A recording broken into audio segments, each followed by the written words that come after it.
Welcome to Leap Forward with Riester and Schnell, our first podcast coming to you live from Chilton, Wisconsin, the birthplace of Riester and Schnell. My name is Beau and Dvorachek, Strategic Solutions Manager. Been with the company 19 years, started out in sales back in 2005 for a handful of years, and then got into sales management and now into managing the technology group here. Yeah, I'm Trevor Balthazor, digital specialist with Riester and Schnell, covering the eastern half of the state. Working with the Operations Center, embedded tech and the displays. That's pretty much it. I'm Jordan Hempel. I've been here for about 6 years now. Started in high school, worked my way up through the shop, and then about a year and a half ago I switched to the hardware specialist position, and I cover the central part of the state. So I'm Chad Staudinger. I'm a regional sales manager here at Riester and Schnell. I'm actually the new guy in the group, so I've been here almost 3 months. And previous to that, spent about 20 years in the seed business throughout Wisconsin and the Midwest. So excited to be working for Riester and Schnell. Today we're going to talk about a lot of things, but one of the things Beau mentioned right away is the birthplace of Riester and Schnell. So Beau, you want to explain that a little bit? What year are we talking here? We're talking over 90 years of business here at the Chilton location. Started out actually hauling milk and fixing cars, and gravitated into actually the Ford brand of cars, and then Ford tractors, and then into New Holland, and then John Deere later on. So actually we're a New Holland dealer first, and then gravitated to John Deere. So a lot of cool history here. We actually used to have a bar and a gas station on the corner, and been told a lot of late night deals were done over at the bar over there. Can only imagine. So apparently a few of the wives over the years got upset with how late the guys were coming home from work and buying tractors and stuff at midnight, so it kind of went away after a certain amount of time. But later on, we can take a walk and get a picture or so of the back bar area that's still actually there. So we keep parts in that area right now. Yeah, so the store's been here for a long time. There's a ton of history here. One of the things that Beau and I both have in common, I guess, specifically to this location, the fact that we both grew up in this area. So and both come from family farms that were clients of Riester and Schnell. Yep. And so a lot of memories of coming here as we were kids. We're a lot older than you guys. This is way back in the day. Easy. Coming here as kids, it was always fun to run and get parts with your dad or whatever, and you stop and you get to go to the vending machine, you got a treat for that day or whatever the case may be. And I remember looking around the room and seeing the salespeople in their offices and talking to members of the Riester family, and it was always pretty neat to do that. Yep. Now we find ourselves here in these offices, so pretty neat situation there. But it was neat to see you all over the years. And look, now we're how many locations do we have, guys? 14 locations. Yep, 2 of them are turf stores currently. Yep. So 14 locations in Northeast Wisconsin, Northeast and Central Wisconsin. Mm-hmm. Mm-hmm. So a lot of history here. A couple of things we wanted to touch on today. If you haven't noticed, there's a big age difference in our speakers today. So one of the topics is technology, which is interesting. We bring in the young people to talk about technology. Beau and I pride ourselves on being pretty up to date, but yet at the same time, I will hand my cell phone to my 14-year-old and 11-year-old to tell me how to do something, right? Or how to work the TV remote, right? Let's be honest. Do you guys know how to work your TV remotes? Yes, you don't need a TV remote. You can just use your phone now. So now you're speaking Greek again. See? Are you still turning the? You still have one of your kids turn the channel for you? Are you there? Is that where you're at? They find the clicker, right? So anyway, we're talking about technology, and fortunately at Riester and Schnell we have some great team members with us on our team and here today, doing similar roles, but also touching customers differently. And why? I guess I'm going to ask the question. Maybe more to Beau to start off with, why is technology a big deal for our company? Big deal for our company, definitely with technology. So everything is going that way, right? We're on our path to full autonomy here in the next 5 to 10 years. And there's also the groundwork that we need to be laying to get to that eventually. But everything is going towards being able to do less with more, right? So we're getting the data, we're gathering multi-points of communication, monitoring equipment so that we can help the customer out before it breaks down, letting them know when there's things that are happening in the equipment, and then notifying them through communications with John Deere and their equipment to make sure that's all going on smoothly. Mm-hmm. Mm-hmm. Great. Yeah. So one of the things with me transitioning careers to here, it's a big deal working somewhere 20 years and then moving on is what's going to fulfill my need for science and technology and all those things that they're prevalent in agriculture, but depending on where you work, they're different. And in the seed business, it was more of a science. One of the things I picked up on right away in starting to work at Reister and Schnell is I'm going to be able to fill that need with this technology. There are some really awesome things that are not only fun in concept, but then to see how they benefit the farmers. Like that's the really fun part for me in the information that we have at our fingertips. And a lot of that information is created by the equipment, but then how you guys set this equipment up and how you help our customers. So from your perspective, Trevor, what's the most interesting thing about what do you do with customers out in the field? The aha moments you see on people's faces, how do you make an impact in helping people use that technology? Yeah, I would say the biggest part is when that customer probably purchases that first connected machine. I can give a little background. A connected machine is what we have a 4G modem, basically a cellular type modem that's making that tractor call into our cloud-based system, our John Deere Operations Center. When that starts and then when we can start to see that data flowing back and forth is really when it clicks for that customer of what this can unlock for their farm. It really seems to want for them to take more leaps forward to what else can I connect, what else can I do with this data.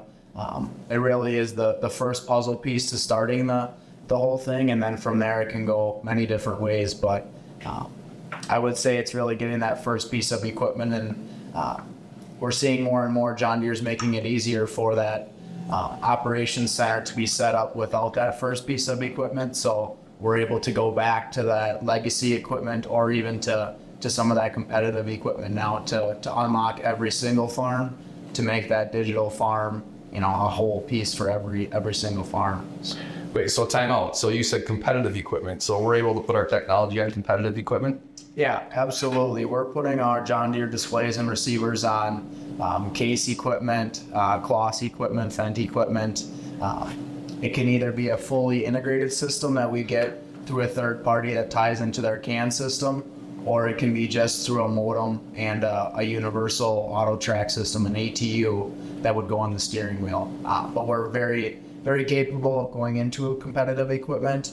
And then through our John Deere Operations Center, we're also able to pull that data from those competitive displays every night at midnight from Slingshot, Raven, and Trimble. So we're able to kind of do both ways if you still want to use your competitive displays, but you still want your data into the Operations Center to complete that picture, or we can truly put our hardware in pretty much every single cab. Okay. So Beau Group, do you ever see John Deere customers asking to put a competitive equipment, technology equipment in our machines? Not normally. No. No. Good answer. Good answer. It's very, very rare. But we have had people actually switch brands of tractors just because of the technology available through John Deere and the information they can get, like I said earlier, the data that they can get to utilize their crop management systems to better serve the farm. And everybody's always looking for ways to, an extra bushel or an extra pound of milk. It's always what they're trying to do is like that little bit extra. Right. So Jordan, for you, Jordan's, as far as I'm concerned, when I have a technology question, I know I have two people to call and more within, some of our techs are very good with precision ag and that sort of thing. And no offense to either, I actually start with one of you and know it's probably going to go the other or vice versa. We don't really know as I'm learning, but Jordan, you handle a lot of the equipment and what we need to set up this equipment and that sort of thing. What do you see out in the field? What's your favorite part of dealing with customers and what's your aha moment? I'd say my favorite part is when everything's done, everything comes together. Just the outcome of what the customer actually wanted when that conversation first started to what it came to at the end, and they see the results. They see that what they paid for actually did what it did. That's the biggest, I'd say, aha moment, like you said, of putting all the pieces together and actually having that complete puzzle in front of them. Mm-hmm. So we can't let Chad off the hook here. Since you've come over from the seed business, what have you noticed about the technology side of things, maybe that you didn't know before? I'm supposed to ask the questions. I'm not supposed to have to answer. I told you I wasn't going to let you on the hook. No, the tech for me, and I have a dairy background. Always been following the dairy business very closely, and I'm passionate about dairy and agronomy, of course, with my background. So I the more data we can have coming in is very beneficial to me to see how it can affect customers' operations. I'm a little bit of a nerd when it comes to the App Center. And looking at maps and having those things at your fingertips. So I like to look at maps and look for discrepancies in the field. And I think it's something we really underutilize at this point yet because we have all this data. So what I'm talking about is our ability to record operations out in the field and then record yields. In the seed business, we do a lot of experimentation, right? It's very labor intensive to try to generate data. Had I known what I know now, in the past 5 to 10 years in the seed business, I would have done things differently.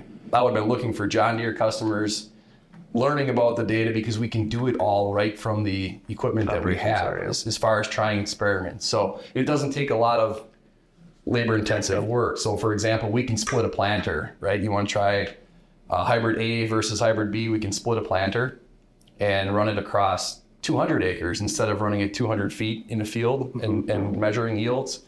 And then we can come through with the harvest equipment and on a broad spectrum, look for differences in those two hybrids. It's a much more informed decision than 200 feet in the field.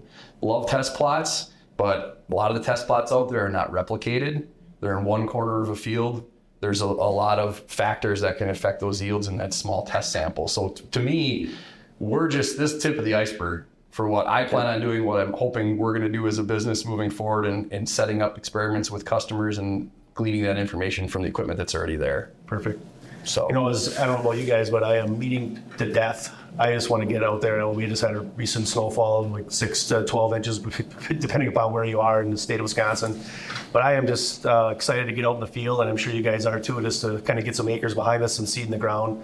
What are you guys thinking about over the next few weeks as what you're going to see going into the field? Anybody? Yeah, no, I think working with a lot of customers, it's like Chad said, getting them to set trials on their farm, but trials that aren't just that corner of the field. So with our equipment, a lot of customers were setting up where they are splitting that planter, where they're documenting that, getting that set, because that truly is the groundwork to getting those trials into the op center. And then, with our harvest equipment, we're able to document that. So really a lot of setup right now, and seeing all that hard work go to the field and get that documented, and then from there it's off to the races. Yeah, not to mention all the new technology that we have out this year too. I mean, multiple new customers running AutoPath, running implement guidance, basically setting up the groundwork for application and harvest come later this year. You mentioned AutoPath. Elaborate. So AutoPath, we put a John Deere receiver on our planter. You can put on a strip till unit as well. But basically we're going to be mapping every single row throughout the field, and all those mapped rows are going to come back into Operations Center, where we can then push them back out to our sprayer and our combine or our forage harvester, and we can utilize that for our best pass throughout the field. So it's going to group these rows together to give us the least amount of passes to make our equipment the most efficient in the field. Why is that important to the operator? I mean, think about time. Not everyone, nobody has time anymore. Everything is go. Chemical savings, just efficiency savings as well. I'm sure the more efficient that you can be, depending on what the weather is. How about fatigue on the operator, right? There's less passes when the choppers and the combines, they don't have to actually steer, right? They're not even using the roll sense anymore. They're actually using the anticipated movement of where that corn row was. That the harvester will come along and do that instead of just feeling the roll. So it's way more accurate, right? And not to mention, when you pull into the field, if we do the nice part of the technology also, you're talking about setting up now and over the winter months. If we do the work with the technology in advance, it makes it very simple in spring. So work planner, for example, with AutoPath, what I love about that, as we struggle, the labor force is dwindling, right? It's hard to find people. It's hard to find people to operate equipment. But with work planner and AutoPath, you can basically put anyone in a machine. They can pull into the field. If they can click OK, they can do the work in that field. So it lowers the requirements of some of the operators that we need. I mean, Beau, I bet you could even operate one of these machines I could possibly and even do not this. run corn over it, you know, for the first time. Why don't you expand on the work planner a little bit? Yeah, well, first, I just wanted to give the biggest selling point to AutoPath is that you're not going to have your roll of shame so your neighbor can't make fun of you. There you I go. find that that's one of the biggest things that it just trips the light bulb when the customers are like, we need to do that. We mitigate those rows of shame. So that's a big part of the AutoPath that seems to just trip a lot of people's triggers, that the value of it there.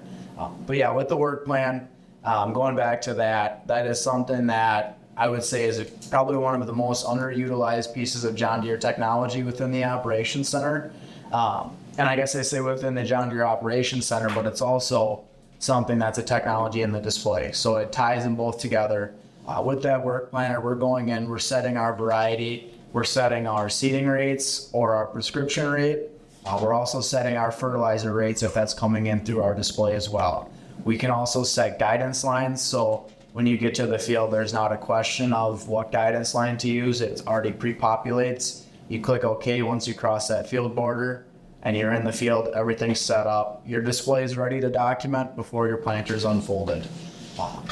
See that really benefiting our customers, that every single customer, I think, wants to document good data. They have very good intentions. When you get to the field, it's a different story, right? There's 100 things going through your head. You're just trying to get seed in the ground. That's the measure of success with planting, is getting seed in the ground. The last thing anybody wants to do is be typing in on their display. So that's where I see a lot of the value, is setting that up ahead of time. The biggest part is it's all editable in the display. So I very much understand that the variety you plan to plant on that field very much might not be a variety that actually is. Well, that never changes. No. The original plan's all through spring. I mean, you know that. 20 years of experience, so I'll go with you on that one. Wait, it rained. I need five days less maturity. You gotta swap that out. I get it. Yeah, there's always changes. Yeah, but it's definitely the pre-planned tool that, I mean, you can plan your years, you know, your crop plan, your tillage plan, your application plan within a day, if everything's set up and everything's clean. So work planner is really the end all to sending information back and forth and pre-planning, and like you said, having that a little bit less on the operator so that there's not as much on their plate, and that farm operator, the owner of the farm, can make sure that they're getting their data that they're wanting. Because if we don't set it up right for planting, we're pretty much SOL for the rest of the year in terms of collecting good data and understanding that. So Transitioning into some of the equipment that we can work on, Jordan, this is for you. We talk about precision upgrades. What does that have for value on, let's say, an older planter or a sprayer that we have that we can help that customer who maybe can't quite upgrade to that new piece?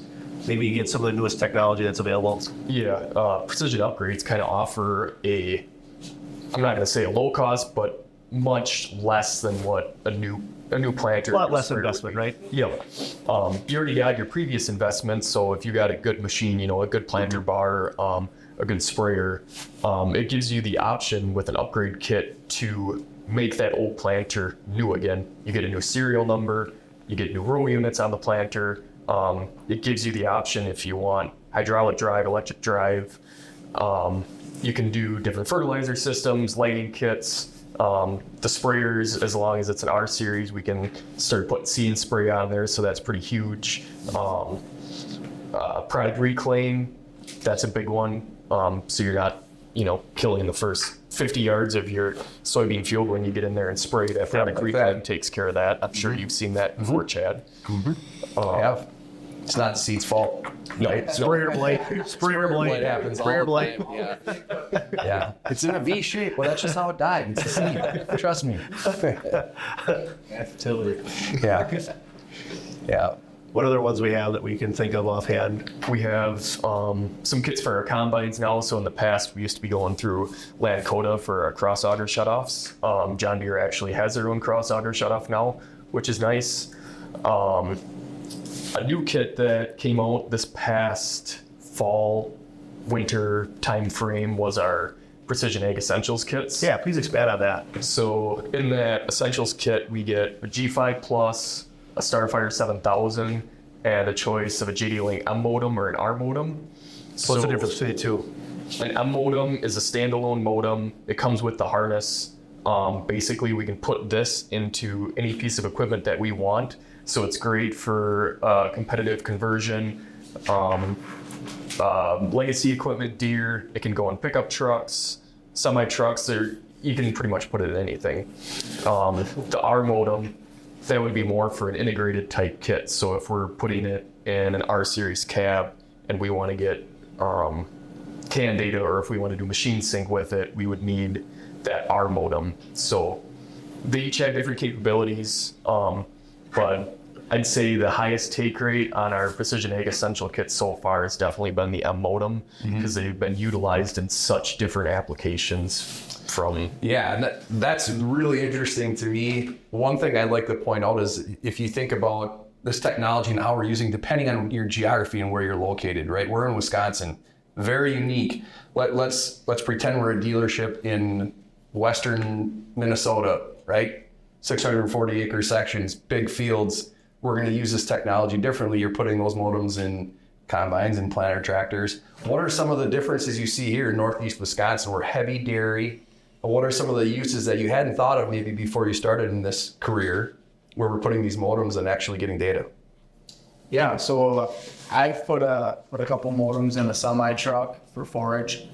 So our forage customers are running an iPad with the John Deere Operations Center up in their cab, and now they're able to see that truck. They're able to see how close it is to the field. Those modems are updating every 5 seconds. So we're getting location and speed every 5 seconds on that semi.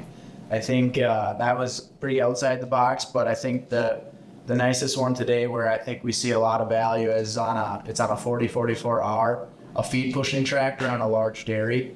So that feed pushing tractor has an M modem in it, and now the farm manager is able to see every single time they're supposed to be pushing feed out every hour.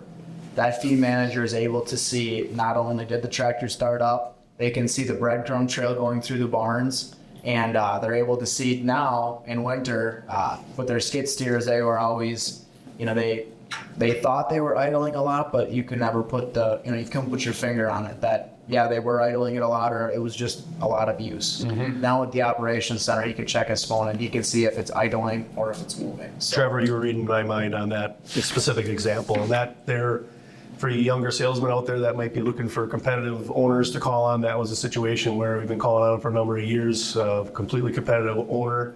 And we kind of got our foot in the door with compact tractors with different innovative ideas like that to help them throughout their dairy. So not just sprayers and combines and tractors, it's all about, complete farm solutions. Right. Data where you may not have thought about it. That's important to dairy operations. For years in trying to monitor things, we had camera systems on farms and trying to monitor. But guess what? With a camera, what do you have to do? You have to replay it. You have to spend the time to watch it. If you can log into the ops center in the morning and look at your breadcrumb trails of where that machine moved during the night with a timestamp on it, that's powerful. That's powerful. So what you're saying is, now I have to ask this question. We can put these modems in anything, right? So I have a 14-year-old that's going to be driving in a year and a half. I don't want to put one in my wife's vehicle because I know how she drives. We don't want to go down that road. Yeah. there might be one in your garden. But seriously, Don't tell them.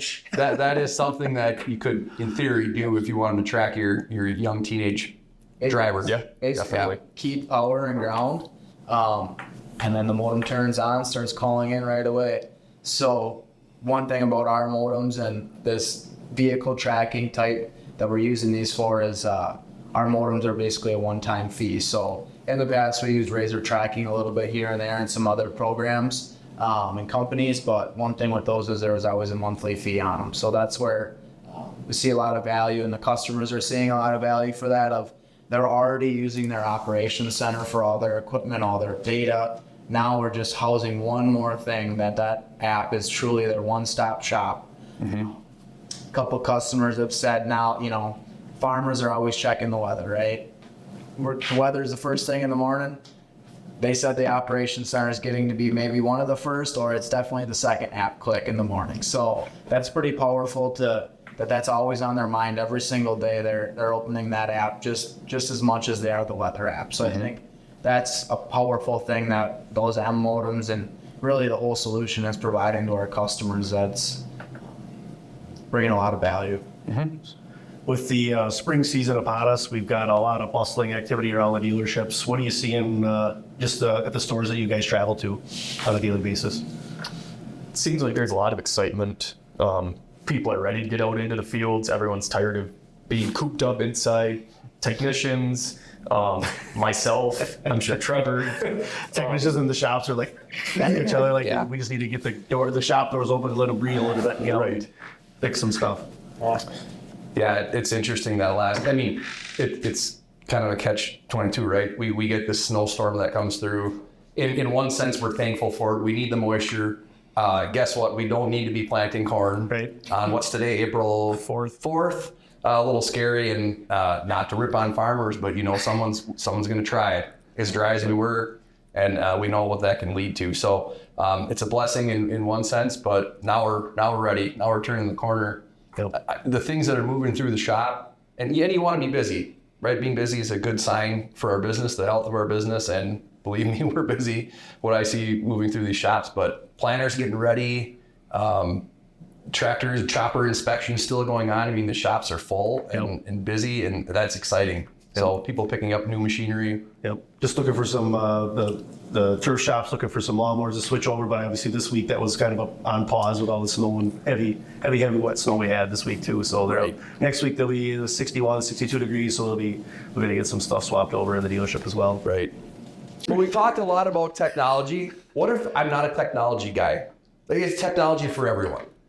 Like, that's a question I have. Like I said, the John Deere Operations Center is basic enough to, I have one for myself for our 200 acres that we run that I don't have a single connected piece of equipment, and I still don't even have any John Deere displays or receivers, but I am documenting all my stuff on layers in my phone, and I'm doing it so that I have that timestamp. So for somebody that doesn't yet even have technology, I'm still using the technology to all the capabilities that I can. So I think there's a spot for you anywhere along the ladder. Correct. Wherever you are, technology is for you. We can meet you where you're at in that. If you're just getting introduced to this stuff, hey, you like your John Deere, we love that. You don't have to jump in head first. We can introduce you to this in steps. I know some people can be a little scared of technology, so we can meet you where you're at on that. But coming back to how are we going to set ourselves apart in the future? That's my question, and part of the reason why I took this job here. I love the John Deere brand. We know that, right?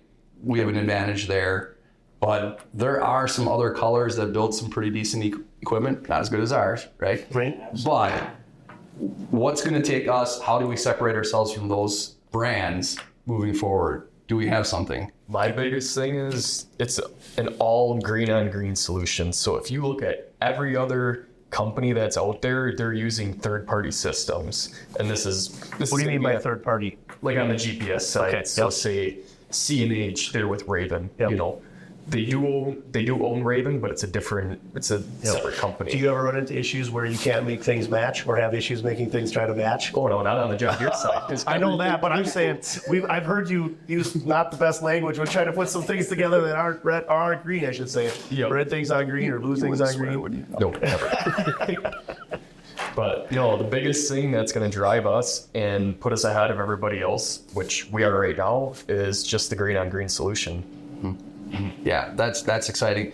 And again, it's the younger generation here. That's only going to get more intense as we move forward. Deere's going to keep launching these data solutions for us and expanding on that. To me, that's the most exciting thing about the future of agriculture and what we can do here. And John Deere's the brand to do it with. So, Yeah, it's definitely crazy, the speed of everything. I think this year, got a customer that's going to go to the field, and he's only going to have 3 steering wheel movements, and that whole field will be planted. So with some path planning and stuff that John Deere's bringing in the future, it's something that they unveiled in January. It's coming for spring. So it's the sense of how everything's moving and the pace. It's definitely crazy. As we go into spring here, just wanted to remind everybody of what we really like to hang our hat on too is our sense of urgency, right? Parts, whether it's parts, service, or sales, we really want to take care of our customers. We need to meet their needs where they're at. And like I said earlier, with our 14 locations, we kind of are where you are. So with that, that's kind of a wrap on our first episode. Podcast episode, Leap Forward with Richter and Schnell. Be sure to subscribe to our podcast and our YouTube channel and rands.com. Thanks for joining us today. We always like to see you, but we'd love to see you in a John Deere.